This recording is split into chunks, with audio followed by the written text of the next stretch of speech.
Welcome to daily blog उभरता Bharat channel. मैं हूं आपकी होस्ट रूबी ठाकुर। दोस्तों, आप मेरे चैनल को लाइक, सब्सक्राइब और शेयर करें। आपके सपोर्ट से ही हमारा चैनल ग्रो हो सकता है, तो आपका सपोर्ट की ज़रूरत है हमारे चैनल को। तो दोस्तों, आज जिस टॉपिक पर मैं वीडियो बना रही हूं वो है बॉलीवुड फिल्म एक्ट्रेस रति अग्निहोत्री। 80 के दशक की बात है, रति अग्निहोत्री का नाम ना आए ऐसा हो ही नहीं सकता है। मासूम चेहरा, भोली मुस्कान और दिल छू लेने वाली अदाकारी, रति अग्निहोत्री लाखों दिलों पर राज किया। तो आइए जानते हैं उनकी जिंदगी के सुनहरे पल और उनके सुनहरे पन्नों को भी, जिंदगी के सुनहरे पन्नों को पलटते हैं। फिल्मों से लेकर निजी जीवन तक का हर दिलचस्प पहलू हम आपको बताते हैं। शुरुआती जीवन में रति अग्निहोत्री का अर्ली लाइफ के बारे में जानते हैं। रति अग्निहोत्री का जन्म 10 दिसंबर 1960 उत्तर प्रदेश बरेली में हुआ, जहां पर प्रियंका चोपड़ा का भी वहीं पर हुआ था जन्म। उनका लालन पालन एक परंपरागत पंजाबी परिवार में हुआ, लेकिन जब वो छोटी थी तो उनका परिवार मद्रास चेन्नई में शिफ्ट कर गया। रति शुरू से ही एक्टिंग और कला में उसको लगाव था।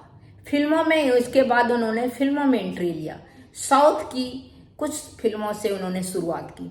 16 साल की उम्र में उन्होंने तमिल फिल्म किया, 1979 में डेब्यू किया उस पर, जिसे प्रसिद्ध निर्देशक भारती राजा निर्देशित किया था। उन्होंने कमल हसन के साथ भी कई तमिल फिल्मों में भी उन्होंने काम किया। इसके बाद उनका बॉलीवुड में धमाकेदार एंट्री हुआ। 1981 में फिल्म एक दूजे के लिए, हम बने तुम बने एक दूजे के लिए, वो पिक्चर जो था उन्होंने बॉलीवुड में उसके साथ उस पिक्चर में उन्होंने कदम रखा। मासूम प्यारी सी चुलबुली सी उसमें वो लड़की बनी थी और वो सुपर डुपर हिट वो पिक्चर हुई थी। यह फिल्म एक इतना बड़ा हिट साबित हुआ कि रति को रातों रात तक स्टार बना दिया। फिल्म में कमल हसन के साथ उनकी जोड़ी सबको बहुत पसंद आई। इसके बाद उन्होंने शौकीन, फर्ज, कानून, कुली, तेरी कसम, तेरी मेहरबानियां जैसे सुपर हिट फिल्म उन्होंने दिया। बहुत सारे फिल्म देने के बाद फिर वो उनका प्यार, शादी, उनका इच्छा हुआ कि अब जो है घर बसाया जाए। तो रति अनिल विश्वानी करके एक बिजनेसमैन था, उसके साथ शादी कर ली और फिर अपने फिल्मों से, अपने घर गृहस्थी के बाद फिल्मों से दूरी बना लिया।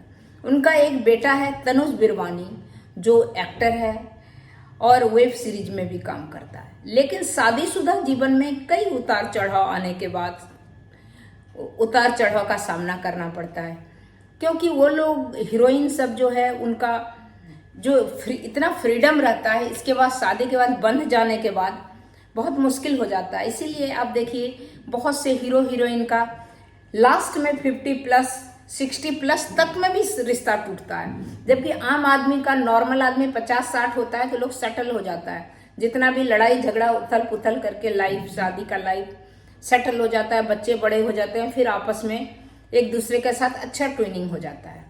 लेकिन इन लोगों का नहीं हो पाता। इन लोगों का कुछ क्या होता है, पैसे का चक्कर भी होता है, वो पैसा नहीं देगा, उसमें भरोसा कम होता है। शादी, इसके बाद उतार चढ़ाव के बाद, शादी टूटने के बाद उन्होंने फिर से अभिनय में वापसी की। मतलब आप सोचिए, बच्चे इतने बड़े हो गए, फिर वो उसकी शादी टूट गई। 2000 के बाद उसमें फिल्मों में, टीवी में उन्होंने कमबैक किया, लेकिन दमदार रोल उन्हें नहीं मिला। नेचुरली सेकंड इनिंग में बहुत कॉम्प्रोमाइज होता है। माधुरी दीक्षित भी आप देखिए रियलिटी शो में जज बनती हैं, तो कभी कोई पिक्चर आता है, इतनी बड़ी सुपरस्टार, सुपर डांसर, फिर भी उनको जो पहले उनका था मुकाम था, वो मुकाम हासिल कर पाना मुश्किल था। एक तो एज का फैक्टर भी है, दूसरा बात है आगे बढ़ जाता है दुनिया। उनके जो फैन हैं वो भी आगे बढ़े, नई जनरेशन आ गई, उनके बच्चे जवान हो गए माधुरी के, तो बच्चे के जनरेशन आ गया, तो उसकी पसंद भी चेंज हो गई। इसीलिए बहुत कुछ कारण है कि आदमी उस मुकाम पर पहुंच नहीं पाता है। कंटिन्यू आप करेंगे तब, जैसे अमिताभ बच्चन है, कंटिन्यू कर रहे हैं तो अब देखिए अभी भी फैन फॉलोइंग उनका बहुत ज़्यादा है, लेकिन कभी ब्रेक लेने के बाद अगर स्टार्ट करें तो बहुत मुश्किल होता है। तो आज वो पब्लिक इवेंट में भी कभी कभी रति देखी जाती हैं, सोशल वर्क से भी जुड़ी हुई हैं। तो रति अग्निहोत्री 80-90 के दशक की वो अदाकारा थी जो कि एक दूजे के बाद धमाल मचा दिया था हिंदी सिनेमा में। तो दोस्तों, आपको कैसा लगा ये? अगर अच्छा लगा होगा तो लाइक, सब्सक्राइब, शेयर करना ना भूलें। तब तक इतना ही, फिर मिलती हूँ, तब तक के लिए नमस्कार।